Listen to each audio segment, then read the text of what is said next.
Okay, సరే మంగళాచరణ చేసుకొని మనం స్టార్ట్ చేద్దామంట.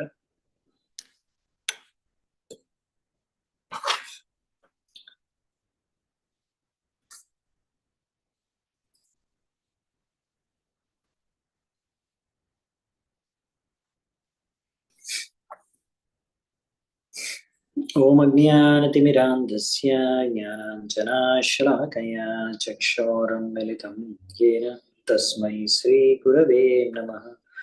శ్రీచైతన్యమనోభీష్టం స్థాపితం యేన భూతలే స్వయం రూపః కదా మహ్యం దదాతి స్వపదాంతికం. వందేహం శ్రీగురూన్ శ్రీయుతాపదకమలం శ్రీగురుం వైష్ణవాంశ్చ శ్రీరూపం సాగ్రజాతం సహగణ రఘునాథాన్వితాం తం సజీవం సాద్వైతం సావధూతం పరిజన సహితం కృష్ణ చైతన్యదేవం శ్రీరాధా కృష్ణ పాదాన్ సహగణ లలితా శ్రీ విశాఖాన్వితాంశ్చ. నమో ఓం విష్ణుపాదాయ కృష్ణప్రేష్ఠాయ భూతలే శ్రీమతే భక్తివేదాంత స్వామినే తే నామినే. నమస్తే సారస్వతే దేవే గౌరవాణి ప్రచారిణే నిర్విశేష శూన్యవాది పాశ్చాత్యదేశతారిణే. నమో మహావదన్యాయ కృష్ణ ప్రేమ ప్రదాయతే కృష్ణాయ కృష్ణ చైతన్య నామినే గౌరత్విసే నమః.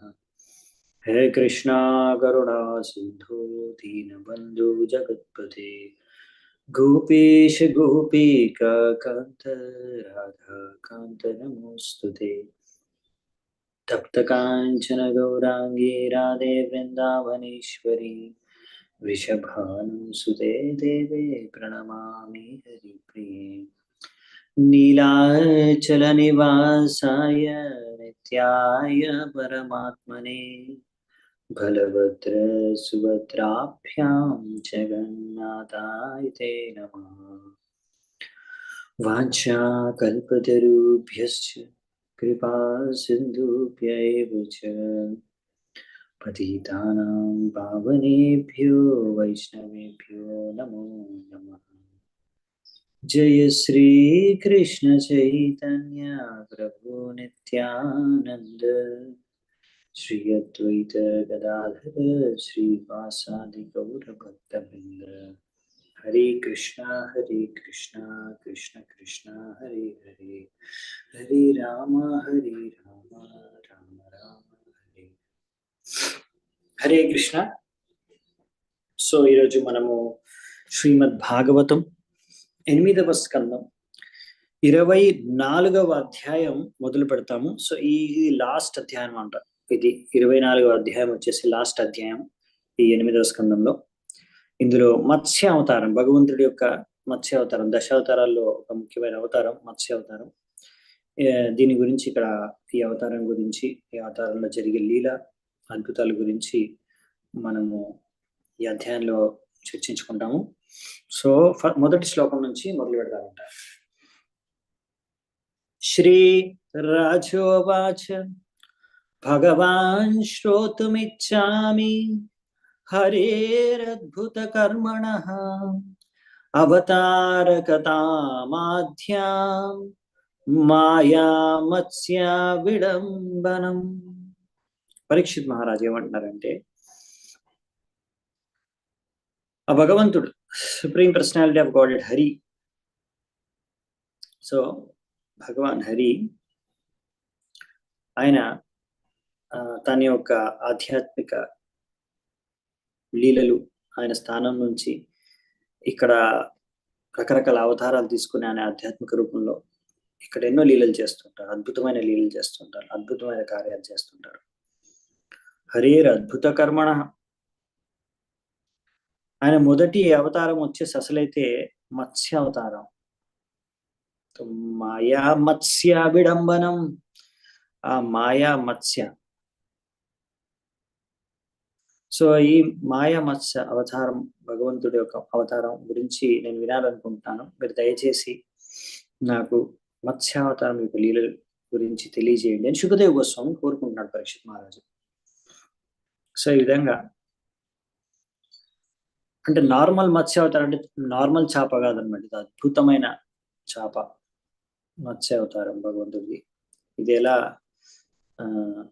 ఈ లీల జరిగింది అవతారం యొక్క విషయాలు మనం ఇప్పుడు చూస్తాం అనమాట. నెక్స్ట్, యదర్థం అదదాద్రూపం మాత్స్యం లోకజుగుప్సితం తమః ప్రకృతి దుర్మర్షం కర్మగ్రస్త ఇవేశ్వర. ఏం చెప్తున్నారండి ఇలా,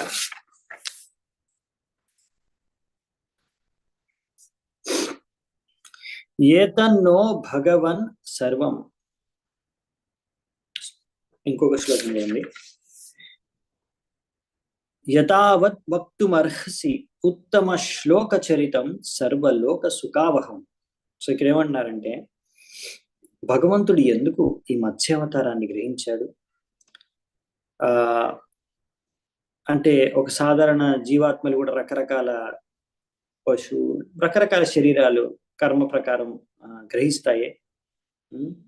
అలా చెప్పాలంటే ఒక మత్స్యావతారం అంటే ఒక చేప రూపాన్ని ధరించడం అనేది, ఒక మనిషి రూపం అవతారం వస్తే ఓకే ఫైన్, బట్ చేప రూపాన్ని ధరించడం ఎందుకు? అది చేపగా అంటే ఎవరైనా కర్మ బాగాలేకపోతే అలా చేపలాగా పోతారు చేప శరీరంలో. కాబట్టి ఈ చేప శరీరంలో అలా నీళ్ళల్లో అంత కష్టపడి ఉంటుంది చేప, అంత కష్టపూరమైన అవతారాన్ని జీవితాన్ని ఎందుకు గ్రహించారని. ఈ ఉద్దేశం ఏంటి? భగవంతుడు ఏదో ఉద్దేశంతోనే అవతారం గ్రహిస్తాడు కదా, దీని ఉద్దేశం ఏంటి? మత్స్యావతారం యొక్క ఉద్దేశం ఏంటి? ఈ యొక్క విషయాన్ని గురించి మీరు దయచేసి తెలియజేయండి. ఎందుకు అంటే ఇది అందరికీ తెలిస్తే అందరికీ ఏం జరుగుతుందంటే సర్వలోక సుఖావహం, ఈ లోకంలో అందరికీ కూడా సుఖాన్ని పంచే, ఇక్కడ సుఖావహం అంటే అందరూ ఆనందం పొందుతారు ఇది విని.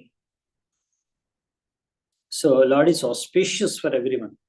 ఇది ముందు కూడా మనము చర్చించుకున్నాం వామనావతారంలో, లాస్ట్ కూడా ఇలాగే చెప్పాము. ఫలశ్రుతి ఏంటి? ఫలశ్రుతి అంతా శుభమే జరుగుతుంది.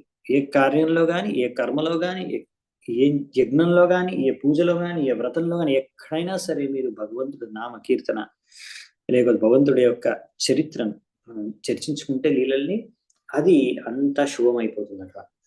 అలా భగవంతుడి యొక్క లీలల్ని చర్చించుకోవడం వల్ల అందరికీ శుభమే జరుగుతుంది, ఆనందమే కలుగుతుంది అనేదే ఇక్కడ చెప్తున్నారనమాట. సర్వలోక సుఖావహం. సో పరీక్షిత తాత్పర్యం, పరీక్షిత్ మహారాజు యొక్క ప్రశ్న శుకదేవ గోస్వామికి ఇక్కడ ఏంటంటే ముఖ్యంగా ఇలా భగవద్గీతలో చెప్తారు కదా, యదా యదా హి ధర్మస్య గ్లానిర్భవతి భారతః అవిద్యానామధర్మస్య తదాత్మానం సృజామ్యహం. ఇలా భగవంతుడు ఏదో కారణంతో వస్తాడు ధర్మాన్ని స్థాపించడం కోసం. ఎప్పుడైతే ధర్మం అనేది క్షీణించిపోతుందో ఈ జగత్తులో, సో మరి ఇప్పుడు అలా వామన దేవుడి రూపంలో వచ్చేసి ఆయన బలి మహారాజుని రక్షించాడు ఒక విధంగా చెప్పాలంటే. మరి ఇప్పుడు మత్స్యావతారం తీసుకున్నారంటే అలా వామనావతారంలో బలి మహారాజుకి ఏదో ఒక మేలు చేశారు, నరసింహ అవతారంలో ప్రహ్లాద్ మహారాజుకి ఏదో మేలు చేశారు. సరే ప్రతి అవతారంలో ఆయన ఎవరో ఒకరికి భక్తుడికి మేలు చేస్తారే, మరి ఈ అవతారంలో ఎవరికి మేలు చేశారు తెలుసుకోవాలనుకుంటున్నాను. బేసికలీ ఇలా దీనికి గల కారణం ఏంటి తెలుసుకోవాలనుకుంటున్నాను. సో ఇక్కడ పరీక్షిత్ మహారాజు ఆయన యొక్క ఇచ్ఛను, కోరికను శుకదేవ్ గోస్వామి యొక్క ముందు ఉంచాడు. ఇప్పుడు శుకదేవ్ గోస్వామి చెబుతాడు. సో ఈ స్టోరీ అంతా కూడా సూత గోస్వామి నైమిషారణ్యంలో ఉన్న శౌనకాది ఋషులందరికీ కూడా చెప్తున్నారు. సో ఆ విధంగా అదే స్టోరీ మనం ఇప్పుడు ఇక్కడ వింటున్నాము.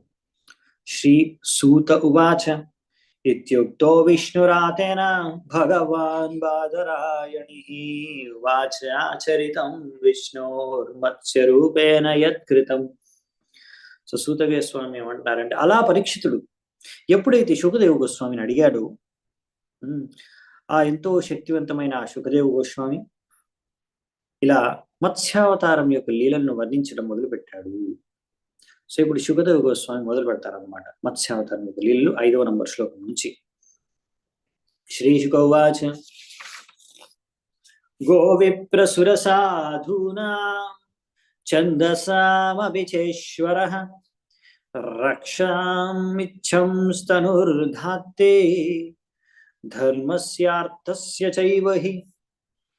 సో శుకదేవ గోస్వామి ఏమంటారంటే, హే రాజన్, ఈ విధముగా గోవులను, బ్రాహ్మణులను, దేవతలను, భక్తులను, వైదిక గ్రంథాలను, ధర్మాన్ని, జీవితం యొక్క ఉద్దేశాన్ని సంపూర్ణపరిచే ఆ ధర్మాన్ని, సనాతన ధర్మాన్ని, ముఖ్యంగా వీటన్నిటిని కూడా రక్షించడం కోసం అనేసి భగవంతుడు రకరకాల అవతారాల్ని గ్రహిస్తాడు. సో భగవంతుడు అవతారాలు గ్రహించడానికి ముఖ్య కారణం ఏంటి? ఎవరిని రక్షించడానికి? పరిత్రాణాయ సాధూనాం వినాశాయ చ దుష్కృతాం ధర్మ సంస్థాపనార్థాయ సంభవామి యుగే యుగే. పరిత్రాణాయ సాధనం, భగవంతుడు సాధువుల్ని రక్షించడానికి. ఎవరెవరిని రక్షించడానికి? ఆవులు, బ్రాహ్మణులు, దేవతలు. మనం చూసాం కదా, దేవతల్ని రక్షించడానికి అలా వచ్చారు వామన రూపంలో, బలి మహారాజుని రక్షించడానికి వచ్చారు వామన రూపంలో. సో ఈ విధంగా ముఖ్యమైనది ఏంటంటే,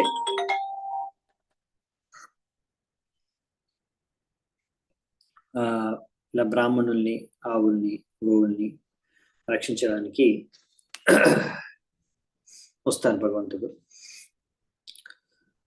సో ఈ విధంగా కృష్ణుడి రూపంలో కూడా భగవంతుడు వచ్చిన ఒక ముఖ్య కారణం అదే అనమాట. ఆయన కృష్ణుడి అవతారం స్పెషాలిటీ ఏంటంటే, ఆయన అలా గోవుల్ని రక్షించడానికి ఆయన గోపాలకుడిగా వచ్చాడు. ఆయన ప్రతిరోజు, చిన్నప్పటి నుంచి ఆయన ప్రతిరోజు గోవుల్ని, దానికన్నా ముందు దూడల్ని అలా గోచరణకి తీసుకెళ్ళి బృందావనం ఇంకా మిగతా అక్కడ చుట్టుపక్కల అడవుల్లోకి తీసుకెళ్లి, గోవర్ధనం పైకి తీసుకెళ్ళి అలా రోజంతా కూడా ఆవులతోనే గడిపేది కృష్ణుడు. అలా మొత్తమైన బాల్యం, యవ్వనం వరకు విధంగా చూస్తే ఆయన చాలా టైం ఇచ్చింది దీనికే, గోవుల్ని సంరక్షించడానికే. అంటే భగవంతుడు తన లీల ద్వారా తెలియజేసేది, నేర్పించేది ఏంటి మనకి?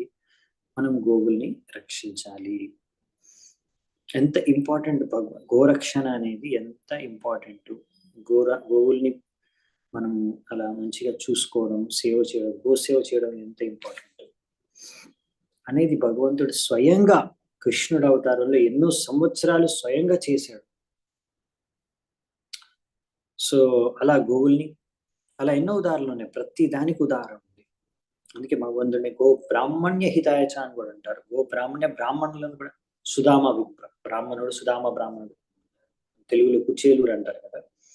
సో అలా ఆయన ఎంతో పేదవాడయ్యింది, ఆయన్ని ఏమి అడగకున్నా కానీ భగవంతుడానికి ఎంతో ధనము, సంపత్తి ఇచ్చి, అదొకటే కాకుండా ఆయన వాళ్ళ ఇంటికి వచ్చినప్పుడు ఆయన ఎంత పేదరికంతో ఉన్నా కానీ ఆయన్ని సింహాసనం పైన కూర్చోపెట్టి, ఆయన కాళ్ళు కడిగి, ఆయనకు ఆరాధించి అన్ని అతిథి సత్కారాలు చేసి సన్మానించారు.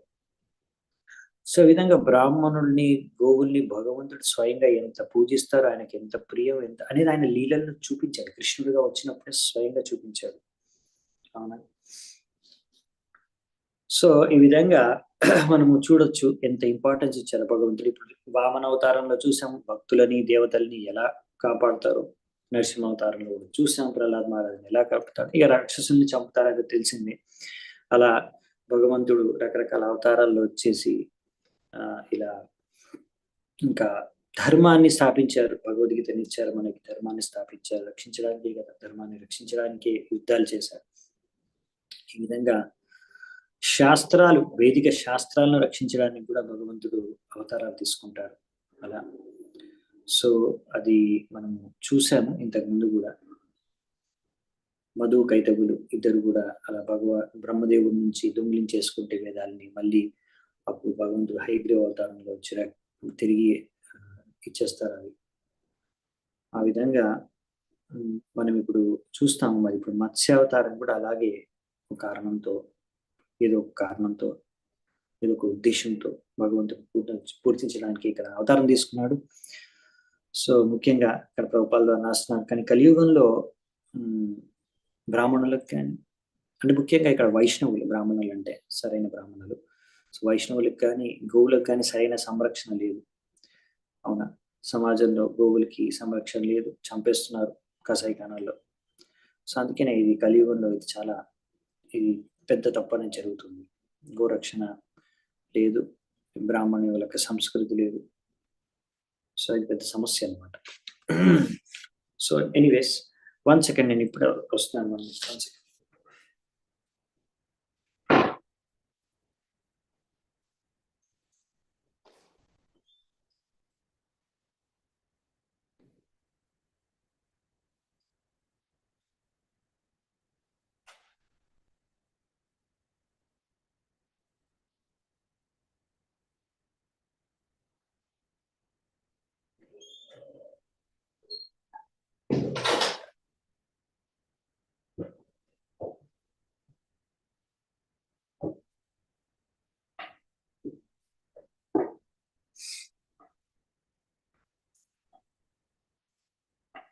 ఓకే, సో మనం 6వ శ్లోకం చూద్దామంట.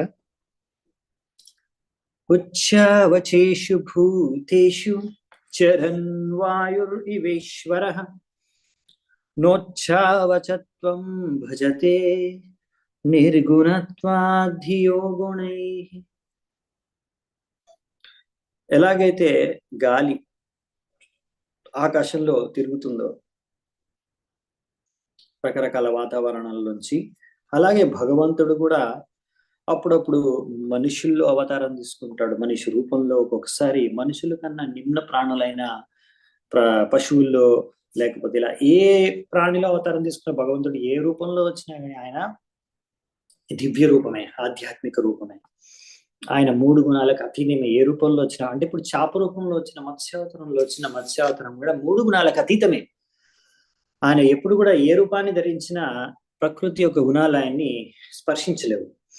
ఈ ప్రకృతి ఆయన యొక్క అధ్యక్షతలోనే నడుస్తుంది. మయాధ్యక్షేణ ప్రకృతి శూయతే సాచరాచరం హేతునా నేను కౌంతేయ జగత్తి పరివర్తతి. ఈ విధంగా ప్రకృతిని నిర్దేశించేది ఆ భగవంతుడు. ఏ అవతారంలో వచ్చినా సరే ఆయన భగవంతుడి. అవతారం మార్చినంత మాత్రాన ఆయన శక్తి తగ్గిపోదు, ఆయన సాధారణమైన చాప అయిపోదు. ఆ విధంగా ఇక్కడ అలా భగవంతుడిని ఇక్కడ ఒక విధంగా గాలితో పోల్చారంట. గాలి ఎక్కడో తిరుగుతుంది, రకరకాల వాతావరణంలోంచి వెళ్తుంది, కానీ గాలి చేంజ్ అవ్వదు, గాలి అలాగే ఉంటుంది. అవునా? సో ఆ స్థలంతో దానికి సంబంధం లేదు.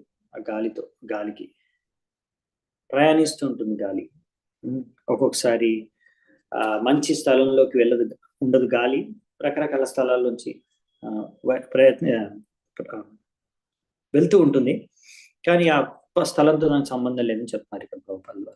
అలాగే భగవంతుడు ఏ అవతారం తీసుకున్నా సాధారణ బద్ధ జీవులు లాంటి లక్షణాలు ఆయనలో ఉండవు. పురుష ప్రకృతితో ముందే ప్రకృతి చానుగుణ. మామూలుగా మన బద్ధ జీవాత్మలు ఇప్పుడు చేప శరీరం కోనే దొరికితే వాళ్ళు చేపలాగానే వివరిస్తారు, వాళ్ళు మర్చిపోతారు నేను ఒక ఆత్మ అని. కానీ భగవంతుడు అలా కాదు. ఆయన ఎప్పుడు కూడా దివ్యమైన ఆయన రూపమే, ఆయన సంపూర్ణ సచ్చిదానంద విగ్రహం. ఒక రకంగా చెప్పాలంటే, సో మూర్ఖులు దాన్ని అర్థం చేసుకోలేరు. సాధారణమైన చాప అనుకోవచ్చు, సాధారణమైన వ్యక్తి అనుకోవచ్చు భగవంతుడు అలా అవతారం తీసుకున్నప్పుడు. కానీ యాక్చువల్లీ భగవంతుడు ఏ అవతారంలో వచ్చినా కానీ ఆయన దివ్య రూపమే. 7వ నంబర్ శ్లోకం. ఆసిత్ అతీత కల్పాంతే బ్రహ్మో నైమిత్తికో లయః సముద్రోపపులతాస్తత్ర లోకభూరాదయో నృప. ఇక్కడ ఏం చెప్తున్నారంటే, పరీక్షిత్ రాజన్, ఈ రాజన్ పరీక్షిత, ఇలా దీనికన్నా ముందు యుగంలో అంటే కల్పాంతే అంటే బ్రహ్మదేవుడి యొక్క at the end of Brahma days. So at the end of vast millennium, at the end of Brahma day, because Brahma sleeps during night, annihilation took place and 3 worlds are covered by ocean. So ప్రతి రోజు ఒక రోజు కల్ప యొక్క ఒక కల్ప అంటే బ్రహ్మ యొక్క రోజు, ఒక రోజుని కల్ప అంటారు. కల్ప అంటే మామూలుగా ఇంకా రాత్రి అయ్యేటప్పుడు, అంటే డే టైం అయిపోయిన తర్వాత నైట్ పడుకుంటాడు బ్రహ్మదేవుడు, అప్పుడు అంతా ప్రళయం జరుగుతుంది, అన్ని కూడా మునిగిపోతాయి. సముద్రోపృతస్తత్ర అంతా కూడా సముద్రంలో మునిగిపోతాయి, గర్భోదక సముద్రంలో అన్ని లోకాలు. అది బ్రహ్మదేవుడు మామూలుగా డైలీ పడుకున్నప్పుడు అది జరుగుతుంది. కానీ ఇప్పుడు మామూలుగా అంటే మనం కూడా రాత్రి పడుకుంటాం, అలాగే బ్రహ్మదేవుడు రాత్రి పడుకుంటాడు. కానీ ఒకసారి ఏం జరిగిందంటే, కాళేనాగత నిద్రస్య ధాతు శిశోర్బలి ముఖతో నిశ్రితాన్ వేదాన్ హయగ్రీవోంతికే హరత్. అలా ఒకసారి ఏం జరిగిందంటే, బ్రహ్మదేవుడు అలా రాత్రి అవుతుంది, రాత్రి అయినప్పుడు నిద్రించడానికి అలా నిద్రపోతున్నప్పుడు లై డౌన్ అంటే పడుకోవడానికి వెళ్తున్నాడు. ఆ టైంలో ఆయన నోట్లోంచి వేదాలు బయటకు వచ్చేసాయంట.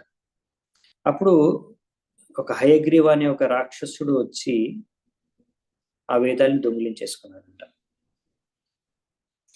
సో జ్ఞాత్వా ధానవేంద్రస్య హయగ్రీవస్య చేష్టితం దదార సఫరీ రూపం భగవాన్ హరిరీశ్వర. అప్పుడు భగవంతుడు అర్థం చేసుకొని ఈ హయగ్రీవ అనే రాక్షసుడు ఈ విధంగా ఈ కార్యం చేశాడని తెలుసుకొని ఆ భగవంతుడు హరి అప్పుడు ఒకసారి మత్స్యావతారాన్ని గ్రహించాడంట. మత్స్యావతారాన్ని గ్రహించి ఆ అసురుడిని చంపేసి ఆ వేదాల్ని రక్షించాడు. సో ఈ విధంగా ఆ వేద శాస్త్రాల్ని రక్షించడానికి ఒకసారి మత్స్యావతారం తీసుకున్నాడు. సో 2 సార్లు తీసుకుంటారు మత్స్యావతారం. ఇది ఫస్ట్ టైం, ఎప్పుడైతే రాత్రిపూట బ్రహ్మదేవుడు పడుకోవడానికి వెళ్ళినప్పుడు ఆ టైంలో. సో ఎందుకు అలా మత్స్యావతారం తీసుకున్నారంటే, అది పడుకునే టైంలో కదా, అంటే అది ప్రళయం వచ్చేసి అంత నీళ్ళలో మునిగిపోతుంది కదా, ఆ టైంలో మరి అంత నీళ్ళు మునిగిపోయినప్పుడు నీళ్ళల్లో ప్రయాణించేది చాపే కదా, చీమించేది, ఇంకా ఆ విధంగా చేప అదే మత్స్యావతారం గ్రహించారంట. తద్వారా నీళ్ళల్లో ఆయన ప్రయాణిస్తూ వేదాల్ని రక్షించాడు, ఆసురుని చంపేశాడు. ఇది లాస్ట్ డే బ్రహ్మ పడుకున్నప్పుడు జరిగిందంట. అలా నెక్స్ట్ వచ్చేసి 10వ నంబర్ శ్లోకం. తత్ర రాజర్షి కశ్చిన్ నామ్నా సత్యవ్రతో మహాన్ నారాయణ పరో తపస్స సరిలాశన. సో నెక్స్ట్ ఏం చెప్తున్నారంటే, చక్షుష మన్వంతరం అప్పుడు ఒక మహారాజు ఉండేవాడు, గొప్ప రాజు. ఆయన పేరు సత్యవ్రత. ఆయన భగవంతుడు ఒక మహాభక్తుడు. నారాయణో పరో తపత్, ఆయన నారాయణుడు ఒక మహాభక్తుడు. అలా సత్యవ్రతుడు ఎంతో తపస్సులు చేసి నీటిపైనే, అంటే ఓన్లీ నీళ్లు తాగేసి అలా తపస్సు చేసి జీవించాడంట. అలా ఎంతో కష్టమైన తపస్సులు కూడా చేశాడంట భగవంతుడు ఒక మహాభక్తుడు. సో ఇప్పుడు విషయం ఏంటంటే, ఇప్పుడు ఇంకో స్టోరీ చెప్పడం మొదలు పెడుతున్నారు. ఇది 2 మత్స్యావతారాలు 2 సార్లు జరుగుతాయి. అలా అంటే ఒకే అవతారం ఎన్నోసార్లు కూడా భగవంతుడు వస్తుంది. మనము ఇక్కడ అలా మత్స్యావతారం కూడా 2 సార్లు వచ్చింది. ఒకసారి ఏమో పోయిన కల్పలో, అంటే పోయిన రోజులో, ఇంకొకటి ఈ కల్పంలో కూడా, ఈ రోజు కూడా చక్షుష మన్వంతరంలో. అది చూద్దామంటే ఎందుకు వస్తుంది, ఎప్పుడు వస్తుందో. సో ఇలా భగవంతుడు ఇక్కడ చెప్పేది ఏంటంటే, ఈ యొక్క ఫస్ట్ మన్వంతరం అంటే ఈ యొక్క రోజు కన్నా ముందు కూడా ఇలాగే చక్షుష ఆ టైంలో కూడా లాస్ట్ బ్రహ్మ యొక్క లాస్ట్ కల్పం యొక్క అంతంలో ఆయన రక్షించాడు. సేమ్ మత్స్యావతారం తీసుకొని వేదాన్ని రక్షించాడు. అలాగే చక్షుష మన్వంతరంలో కూడా మళ్ళీ ఇప్పుడు ఈ సత్యవ్రత అనే రాజుకి ఆయనకి మేలు చేయడం కోసం అనేసి, ఆయన్ని రక్షించడం కోసం అనేసి మళ్ళీ ఈ అవతారం తీసుకుంటారు, మత్స్యావతారం. సో 2 సార్లు మత్స్యావతారం అనేది ఉంటుంది అనమాట. అంటే ఎన్నోసార్లు తీసుకొచ్చి ఇక్కడ 2 సార్లు వర్ణించారు. ఓకే, నెక్స్ట్ వచ్చేసి 11వ నంబర్ శ్లోకం. యోసావస్మిన్ మహాకల్పే తనయః స వివస్వతః శ్రాద్ధదేవా ఇతి ఖ్యాతో మనుత్వే హరినార్పితః.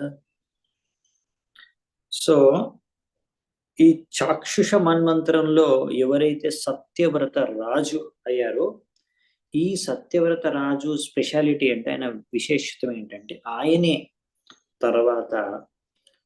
తర్వాతి మన్వంతరంలో, అంటే ఇప్పుడు ఏ మన్వంతరం అంటే వైవస్వత మన్వంతరం.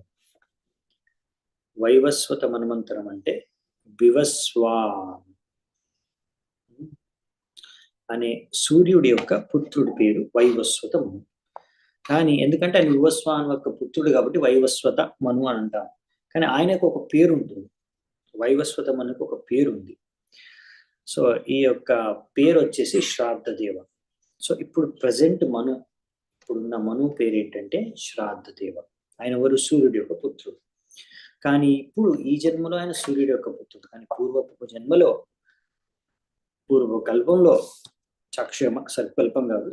పూర్వపు మన్వంతరంలో, చాక్షుష మన్వంతరంలో ఈ యొక్క శ్రాద్ధదేవాన్ని ప్రస్తుత మనువే అప్పట్లో ఆయన సత్యవ్రత రాజు, భగవంతుడి యొక్క మహాభక్తుడు. సో చెప్పాలంటే ఇలా భగవంతుడి యొక్క కృపతో ఆయన లాస్ట్ లైఫ్ లో సత్యవ్రత రాజుగా ఉన్న వ్యక్తి. ఆ సత్యవ్రత రాజే ఇప్పుడు ఈ మన్వంతరంలో ఆయనే మనువుగా ఆయనకి పదవి అనేది భగవంతుడు ఇచ్చాడు. భగవంతుడి కృపతో ఆయనకు లభించింది. Okay, so basically last life లో ఇప్పుడున్న మనువు శ్రాద్ధదేవ్ లాస్ట్ లైఫ్ ఏంటంటే ఆయన సత్యవ్రత, అప్పుడు మహారాజు ఇంకా మహాభక్తుడు. ఆయన కోసమే మత్స్యావతారం తీసుకున్నారు భగవంతుడు. సో ఎలా ఏం జరిగిందో ఇంకా చూద్దామంట. 12వ నంబర్ శ్లోకం. ఏకదా కృతమాలాయం కుర్వతో జలతర్పణం తస్యాంజల్యుదకే కాచిత్ సఖార్యేకాభ్యపద్యత.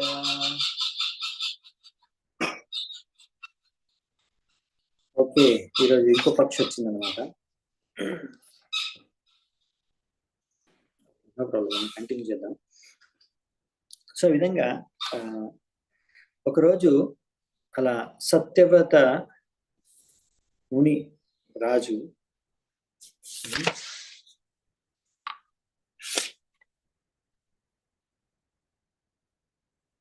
ఓకే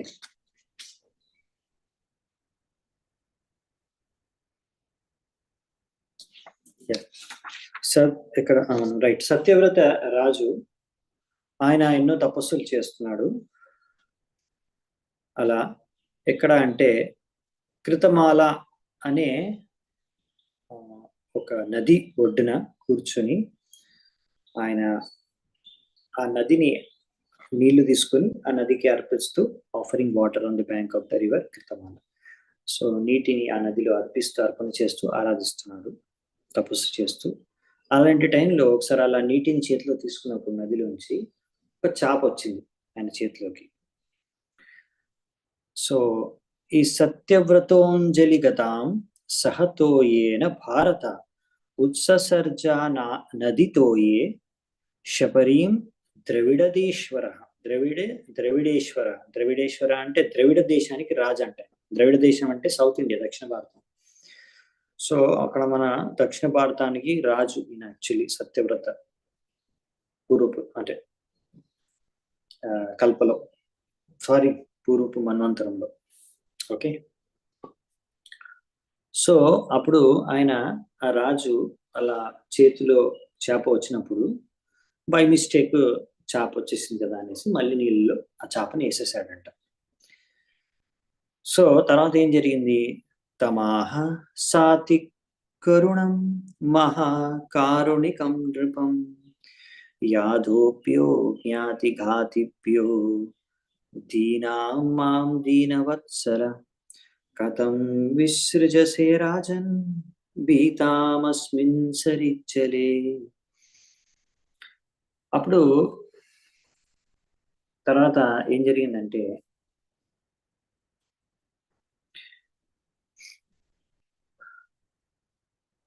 ఆ చేప మాట్లాడటం మొదలు పెట్టిందంట. ఎప్పుడైతే రాజు ఆ చేప నీళ్ళలో వేసిస్తే ఆ చేప అనిందంట, అయ్యో రాజు, నన్ను ఎందుకు ఇలా నీళ్ళలో పడేస్తున్నావు?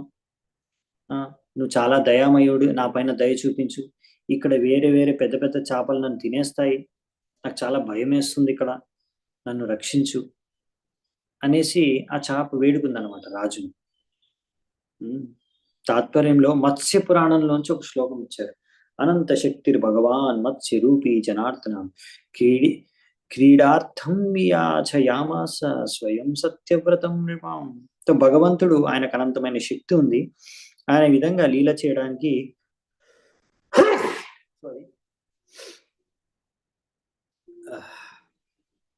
ఈ లీలలో భగవంతుడు యాక్చువల్లీ ఇలా చేప రూపంలో వచ్చేసి ఆయన వేడుకుంటాడు, నన్ను రక్షించండి. భగవంతుడు వేడుకుంటున్నాడు భక్తుడిని, నన్ను రక్షించండి. ఈ విధంగా ఒక విధంగా భగవంతుడు లీల చేస్తున్నాడు అనమాట తన యొక్క భక్తుడైన రాజా సత్యవ్రతతో. ఇదంతా భగవంతుడి లీల. సో భగవంతుడే రాజును రక్షించినను అని అడుగుతున్నాడంట. సో అప్పుడు ఏం జరిగిందంటే, తమాత్మనోనుగ్రహార్థం ప్రీత్యా మత్స్య వపుర్ధరం అజానన్ రక్షణార్థాయ శపర్యాసమనోదదే. సో అప్పుడు సత్యవ్రత ముని అలా ఆయనకు తెలియకుండానే ఆయన సరే అనేసి ఆయన అలా ఆనందంతో, భగవంతుడు అని తెలియదు ఆయనకి మత్స్య రూపంలో వచ్చాడు అనేసి, ఆ విధంగా ఆయనకి ఇలా ఒకరికి రక్షణ కల్పించడం అంటే ఒక మహారాజుగా ఆయనకు ఆనందం కలుగుతుంది. సరే నేను రక్షణ కల్పిస్తున్నాను, ఇది నాకు చాలా ఆనందం, ఇటువంటి నాకు ఇటువంటి సౌభాగ్యం కలిగింది అనేసి ఆయన డిసైడ్ అయిపోయాడు అనమాట. సరే నేను ఈ యొక్క చేపకి రక్షణ కల్పిస్తాను అని. సో ఇక్కడ ఆయనకు తెలియకుండానే ఆయన భగవంతుడికి ఒక సేవ చేస్తున్నాడు. భగవంతుడు ఆయన అడిగాడు, ఆయన చేస్తున్నాడు, అది ఆయనకు తెలియకుండానే చేస్తున్నాడు. దీన్ని అజ్ఞాన సుకృతి అంటారు. అంటే ఎవరైనా ఇలా తెలియకుండా భక్తి చేస్తే, తెలియకుండా భగవంతుడికి సేవ చేస్తే కూడా వాళ్ళకు ఒక సుకృతి అనేది లభిస్తుంది అనమాట, లాభం అనేది లభిస్తుంది, ఫలం. దాన్ని అజ్ఞాన సుకృతి అంటారు. అంటే మనకు తెలియకుండానే మనం ఒక మంచి పని చేస్తాం, భగవంతుడికి సేవ చేస్తున్నాం, భగవంతుడికి భక్తి చేస్తున్నాం అలా. సో ఇప్పుడు ఇక్కడ సత్యవ్రత మునికి తెలియకుండానే ఆయన భగవంతుడిని తెలియకుండానే నేను ఒక సేవ చేస్తాను, కృప చేపిస్తాను అని ఒక దయ తెలిసి ఆ చేపను రక్షించాలని ఆయన నిశ్చయించుకున్నాడు. సరే ఎవరైనా ఏదో విధంగా తెలిసో తెలియకైనా భగవంతుడికి సేవ చేస్తే అది ఎప్పుడు కూడా వృధా కాదు అనేది విషయం అనమాట. ఇక్కడ ఆ విధంగా తనకి లెసన్ అనమాట, ఇది నేర్చుకోవడానికి రాశారు ప్రభుపాదుల తాత్పర్యంలో. నెక్స్ట్ 16వ నంబర్ శ్లోకం. తస్యా దీనతరం వాక్యం ఆశ్రుత్య సమహీపతి కలశాప్సు నిధాయినాం దయాలుర్ నిన్య ఆశ్రమం. సో ఎంతో దయామయుడైన ఆ రాజు ఈ విధంగా ఆ చేప మాట్లాడే మాటలు విని ఆయనకు చాలా దయ కలిగింది. అందుకే నా చేపను తీసుకొని ఆ రాజు ఏం చేశారంటే, వాటర్ జగ్ ఉంటుంది కదా, అంటే ఒక పాత్రలో ఒక జగ్గులో నీళ్లు ఉన్నాయి, ఆ నీళ్ళలో వేసుకొని ఆ ఇంటికి తీసుకొచ్చారు, తన ఇంట్లో పెట్టుకున్నాడు చేపని. కానీ ఏం జరిగిందంటే అప్పుడు సతు తత్రైకరాత్రేణ వర్ధమానాకమండలో అలభ్వాత్మావకాశం వా ఇదం మహామహిపతిం. ఒక్క రాత్రిలోనే చేప పెద్దదైపోయిందంట. అది ఎంత పాత్ర కమండలు, ఎంత జగ్ అనేది కమండలు ఎంత పెద్దగా ఉందో ఆ సైజు అయిపోయింది చేప. ఇక దానికి కదలడానికి కూడా చోట్లేదంట. సో అప్పుడు రాజుతో అంటుంది అనమాట, నాహం కమండలావస్మిన్ కృచ్ఛ్రం వస్తుం నిహోత్సహే కల్పయౌక సువిపులం యత్రాహం నివసే సుఖం. అప్పుడు అంటుంది, హే రాజన్, నాకు ఈ కమండలులో ఉండడానికి నాకు ఇబ్బందిగా ఉంది, చాలా ఇబ్బందికరంగా ఉంది ఇక్కడ ఉండడానికి. కాబట్టి నాకు ఇంకో వేరే ఏదైనా చోట్లో వేరే నీటిలో నాకు స్థానం కల్పించి ఉండడానికి, ఎక్కడైతే నేను చాలా కంఫర్టబుల్ గా ఉండొచ్చు, సౌకర్యంగా ఉంటుందో నాకు.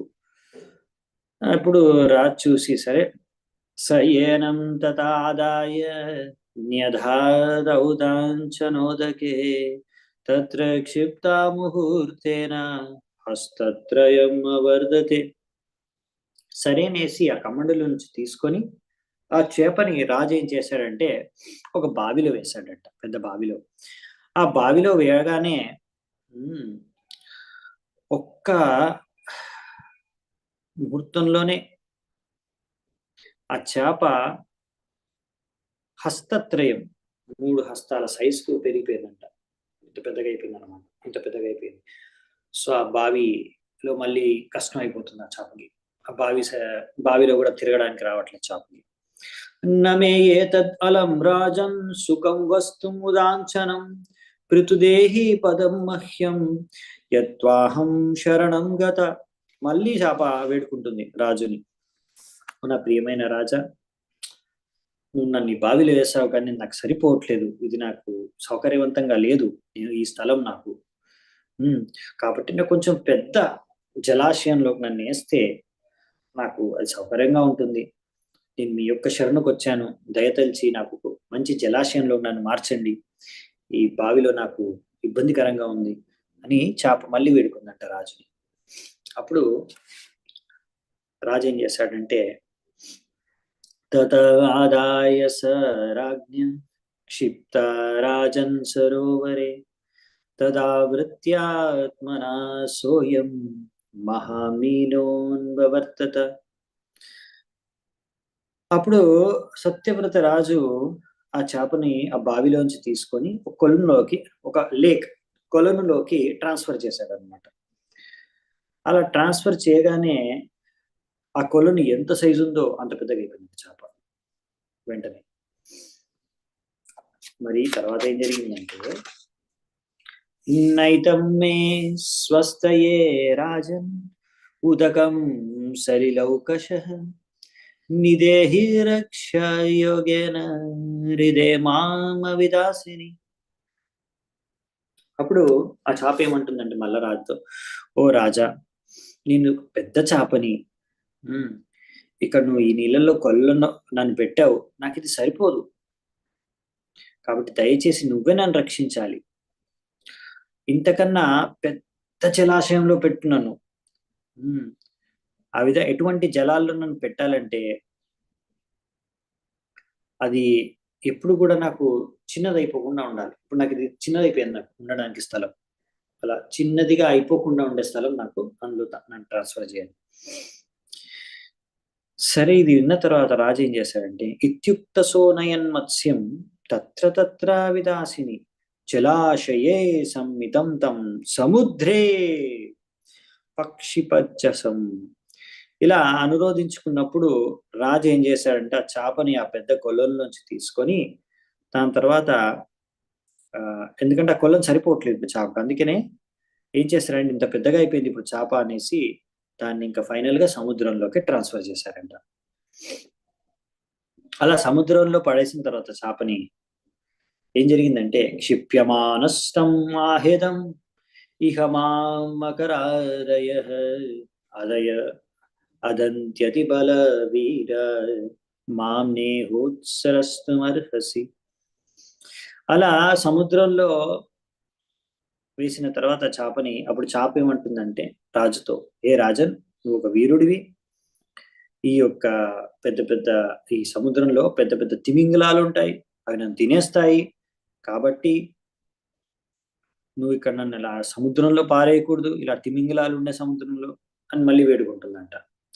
ఏవం విమోహితస్తేన వదతావల్గు భారితం తమాహ కో భువానస్మాన్ మత్స్య రూపేణ మోహయన్.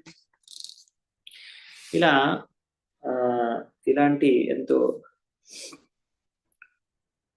మధురమైన శబ్దాలు, వాక్యాలు ఈ యొక్క చాప రూపంలో ఉన్న భగవంతుడి నుంచి విన్న తర్వాత రాజుకి ఇంకా ఆశ్చర్యం వేసింది. ఆయనకి ఎంత ఆశ్చర్యం వేసిందంటే అప్పుడు ఆయన అడిగేశాడు, సార్ మీరు ఎవరు, నన్ను ఇలా మోహితం చేస్తున్నారు, ఆశ్చర్యపరుస్తున్నారు, నాకేం అర్థం కావట్లేదు, మీరు ఎవరు, అసలు ఎందుకు ఇలా చేస్తున్నారు. అంటే ఇక్కడికి ఆయనకు అర్థమైపోయింది అనమాట. అంటే ఈయన సాధారణమైన చేప కాదు అనే విషయం ముందు నుంచి తెలుసు, ఇప్పుడు ఇంకా క్లియర్ అయిపోయింది. నైవం వీర్యో జలచరో దృష్టోస్మాభిశ్యుతోపి వా యో భవాన్ యోజన శతం అబ్నభివ్యానసి సరహ. ఇప్పుడు ఆ రాజు ఏమంటున్నాడంటే, ఓ ప్రభువా, మీరు ఎవరు? ఒక రోజులోనే మీరు ఎన్నో మైళ్ళు పెద్దగా చేపగా మారిపోయారు.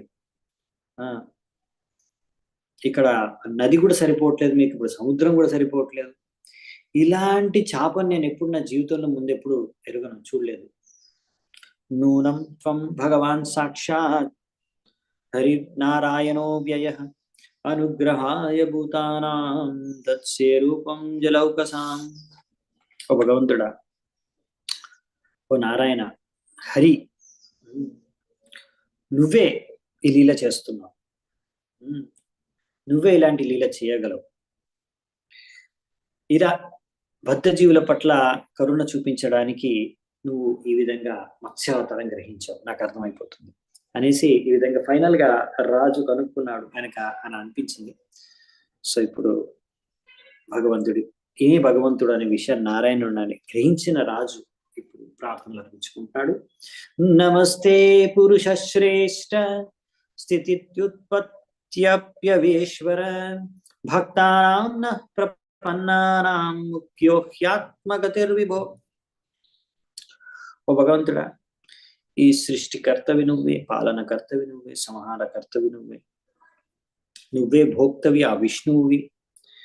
ఈ విధంగా నీకు శరణాగతమయ్యే మా లాంటి భక్తులకి కూడా నువ్వే మా నాయకుడివి. కాబట్టి నా యొక్క ప్రణామాల్ని స్వీకరించు అనేసి ప్రణామాలు చేసుకుంటాను. ఫస్ట్ నమస్కారం చేసుకుంటున్నారు రాజు. సర్వే లీలావతారస్తే భూతానాం భూతిహేతవః జ్ఞాతమిచ్చామి అదోరూపం యదర్థం భవదాదృతం. మీ యొక్క లీలలు, అవతారాలు అన్ని కూడా మాలాంటి అన్ని ప్రాణులకి, అన్ని జీవాత్మలకు, జీవులకి మేలుంచేసేవే. కాబట్టి భగవంతుడా, మీరు ఈ మత్స్యావతారం గ్రహించడానికి గల కారణం ఏంటో తెలియజేయగలరు, నేను తెలుసుకోవాలనుకుంటున్నానని వేడుకుంటున్నారు సత్యవ్రతరాజు. నతేర్విందాక్ష పదోపసర్పణం మృషా భవేత్ సర్వసుహృత్ ప్రియాత్మనః యతేతరేషాం ప్రతగాత్మనాం సదాం అదీదృశో యత్ వపురద్భుతం హినః. ఓ భగవంతుడా, మీ యొక్క కళ్ళు ఆ కమలం పువ్వు యొక్క రెక్కల్లా ఉన్నాయి.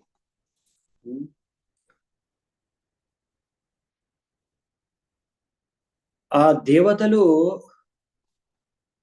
The worship of the demigods, దేవతలను ఆరాధించడం వ్యర్థం. ఎందుకంటే అలా భౌతిక చేతంతో ఉన్న వాళ్ళు దేవతలను ఆరాధిస్తారు, అది వ్యర్థం. కానీ మీరు అందరి బంధువు, మిత్రుడు, పరమాత్మ రూపంలో అందరిలో నివసించేది మీరు. కానీ మిమ్మల్ని ఆరాధిస్తే అది ఎప్పుడు కూడా వ్యర్థం అవ్వదు. అందుకనే ఇప్పుడు మీరు ఈ మత్స్యావతారంలో వచ్చారు. సో మిమ్మల్ని మేము ఆరాధించుకునే అవకాశం మాకు లభించింది. సో ఈ విధంగా మిగతా దేవతలందరూ కూడా భగవంతుడు ఒక అంగాలే, ఒక విధంగా అంశాలే. కానీ భగవంతుడు వచ్చేసి విష్ణుతత్వ, దేవతలందరూ కూడా జీవతత్వ. అదే చెప్తున్నారు ఇక్కడ, మీరు దేవతలు ఒక సమానం కాదు. నిత్యో నిత్యానాం చేతనశ్చేతనానాం ఏకో బహునామి దదాతి కామం. సో భగవంతుడు విష్ణుతత్వ, మనం అందరం కూడా ఆయన నుంచి వచ్చామే, కరెక్టే. అందుకని మనం కూడా అందరం ఆధ్యాత్మిక ఆత్మలం. కానీ మనకి భగవంతుడికి చాలా డిఫరెంట్ ఉందన్నమాట, మనం విభిన్నాంశం. సో భగవంతుడు విష్ణుతత్వ అవతారాలన్నీ కూడా స్వాంశ. సో అది మనము విభిన్నాంశ, భగవంతుడి నుంచి వచ్చే అవతారాలని స్వాంశ. సో ఈ విధంగా విభిన్నాంశాలు కూడా కొన్ని సంపూర్ణమైన శుద్ధమైన ఆధ్యాత్మిక రూపంలో ఉంటాయి, రైట్? ఎవరైతే భగవద్ధామంలో ఉండే వాళ్ళందరికీ భౌతిక శరీరం ఉండదు, వాళ్ళందరూ కూడా విభిన్నాంశలే భగవంతుడి యొక్క. కానీ ఇక్కడ బద్ధజీవులుగా ఉండే వాళ్ళకి మాత్రం ఇలా శరీరాలు ధరించుకొని ఆత్మ శరీరం కలిపి జీవిస్తారు. సో ఈ విధంగా ఇక్కడ రాశారనమాట మనకి. అందుకనే మనం శరీరాలు మార్చాల్సి వస్తుంది ఎందుకంటే శరీరాలన్నీ తాత్కాలికం, పర్మనెంట్ కాదు. కానీ భగవంతుడిది దివ్య రూపం. సో ఆ భగవంతుడు హరిని త్యక్త్వా స్వధర్మం చరణాంబుజం, అలా భగవంతుడిని మనం చరణాగతవాలి, ఆయన చరణాలకి సేవ చేసుకోవాలి అని ఇక్కడ అందుకే చెప్తున్నారు. ఇలా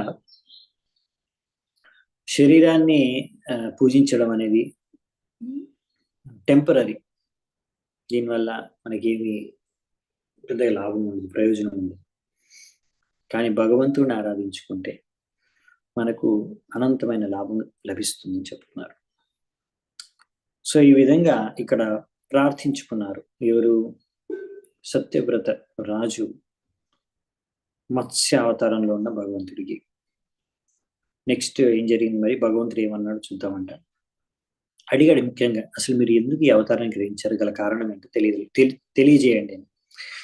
శ్రీశుక ఉవాచ ఇతి బ్రువాణాం నృపతిం జగత్పతి సత్యవ్రతం మత్స్య వపుర్యుగక్షయే విహర్తు కామ ప్రళయార్ణవే బ్రవీ చికీర్షురేకాంత జన ప్రియం.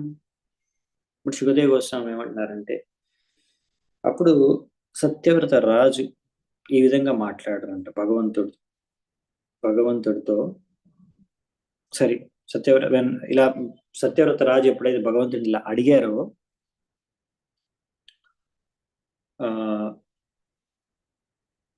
మామూలుగా అయితే ఇట్లా మత్స్యావతారాన్ని యుగాంతంలో తీసుకుంటారు భగవంతుడు. సో ఇప్పుడు ఆ భగవంతుడు ఆయన ఇప్పుడు ఈ జవాబిస్తున్నారు. బేసికల్లీ మామూలుగా మత్స్యావతారం తీసుకుంటున్నారంటే జలాల్లో ఎప్పుడైతే ప్రళయం వచ్చేసి అన్ని జలాల్లో మునిగిపోతాయో ఆ టైంలో యాక్చువల్లీ మత్స్యావతారంలో వచ్చి భగవంతుడు రక్షిస్తాడు, వేదాలను రక్షించాడు ముందు కల్పాంతంలో. అలాగే ప్రళయార్ణవే భ్రవి, చాలా ప్రళయం వచ్చినప్పుడు వస్తారు కదా, మరి ఇప్పుడు ఎందుకు వచ్చారు? మరి ఇప్పుడు ప్రళయం రాలేదు ఇంకా, అవునా?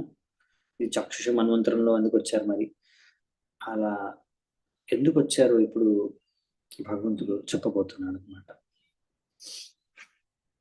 సో ఇది 32వ శ్లోకం నుంచి భగవంతుడు చెప్పేది స్టార్ట్ అవుతుంది. ఇప్పుడు భగవంతుడు నెక్స్ట్ కొన్ని శ్లోకాలు భగవంతుడు చెప్తారు, భగవంతుడు మాట్లాడుతున్నారు. నెక్స్ట్ ఆల్మోస్ట్ 15 శ్లోకాలు, 32 నుంచి 45 వరకు, అంటే ఆల్మోస్ట్ 14 శ్లోకాస్ ఉన్నాయి. నెక్స్ట్ ఇందులో తాత్పర్యాలు పెద్దగా లేవు, అన్నీ ఉన్నాయి తాత్పర్యాలు.